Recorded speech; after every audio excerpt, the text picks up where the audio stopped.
Hi అండి, నమస్తే. Welcome to Padmaja's kitchen. ఈరోజు నేను పెసరపప్పు పాయసం చేశాను. దేవి నవరాత్రుల్లో ఈరోజు లలితా త్రిపుర సుందరి దేవికి అమ్మవారికి పెసరపప్పు పాయసం నైవేద్యంగా పెట్టాను. దీనికోసం నేను ఎలా చేశానో చూపిస్తాను. సగ్గుబియ్యము, 1 కప్పు సగ్గుబియ్యము నానబెట్టేసుకొని ఉడకబెట్టుకుంటున్నాను.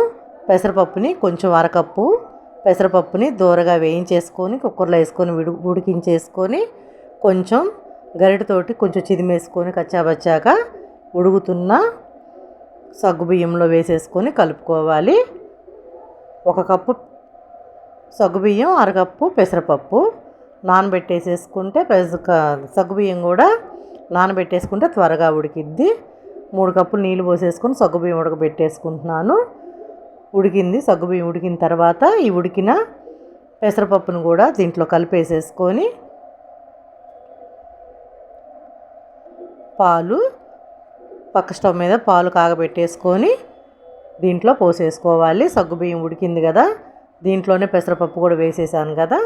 ఇప్పుడు లో ఫ్లేమ్ మీద పెట్టేసుకొని ఈ కాచిన పాలను కూడా వేసేసుకొని బాగా ఒకసారి కలిపేసుకొని లో ఫ్లేమ్ మీద ఉడకనివ్వాలి. దీనికి 1.5 కప్పు బెల్లం వేసాను, స్కిప్ అయింది వీడియో. 1.5 కప్పు బెల్లం కూడా వేసేసుకొని బెల్లం తురుము కూడా వేసుకొని 5-6 ఇలాచీ కూడా వేసుకొని లో ఫ్లేమ్ మీద ఉడకనివ్వండి. ఈలోపు పక్క స్టవ్ మీద నెయ్యి వేసేసుకొని జీడిపప్పులు కూడా వేయించేసుకొని దీంట్లో వేసేసుకొని స్టవ్ ఆఫ్ చేసుకోవటమే. రెడీ అయ్యింది పెసరపప్పు పాయసం. చాలా ఈజీగా అయిపోతుంది.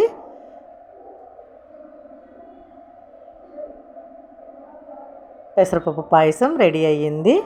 చాలా టేస్ట్గా ఉంటుంది. మీరు కూడా ఒకసారి నచ్చితే చేసుకోండి పెసరపప్పు పాయసం.